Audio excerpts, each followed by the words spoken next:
ఇప్పుడు ఈ మనిషి ఏమంటాడు? సంపద సృష్టిస్తానన్న చంద్రబాబు ఇప్పుడు ఏమంటున్నాడు? సంతానమే సంపద అంటున్నాడు. సంపద సృష్టిస్తాను అని చెప్పిన ఈ పెద్ద మనిషి ఇప్పుడు ఏమంటా ఉన్నాడు? సంతానమే సంపద అంటున్నాడు. అని అంటూ ఏమంటున్నాడు? ముగ్గురిని కానండి, నలుగురిని కానండి అంటాడు. ఇంకా మోటివేట్ చేస్తూ ఇంకా ఏమంటాడు? మీరు ముగ్గురిని కంటే నేను 30,000 ఇస్తానంటాడు. నలుగురిని కంటే ఇంకా 30,000 అంటాడు. 40,000 ఇస్తానంటున్నాడు. ప్రజలంతా మొత్తుకుంటా ఉన్నారు. అయ్యా 30,000 కథ, 40,000 కథ దేవుడు ఎరుగు, 3వ సంతానం 4వ సంతానం కథ దేవుడు ఎరుగు. నువ్వు సూపర్ 6 సూపర్ 7లో ఇచ్చిన హామీలు ఏమైనాయి స్వామి? ఇంతవరకు వాటి పరిస్థితి దిక్కు తెలియడం లేదు మాకు. ఫస్ట్ వాటి గురించి ఆలోచన చేయి నువ్వు.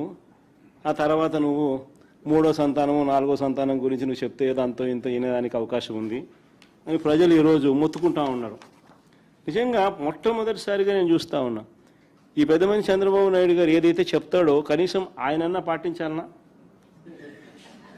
కనీసం ఆయన కొడుకైనా పాటించాలన్నా. ఆయన కొడుకు ఒకడే, ఆయనకు ఒకడే, కానీ బీదోళ్ళకు మాత్రం 4 కావాలా.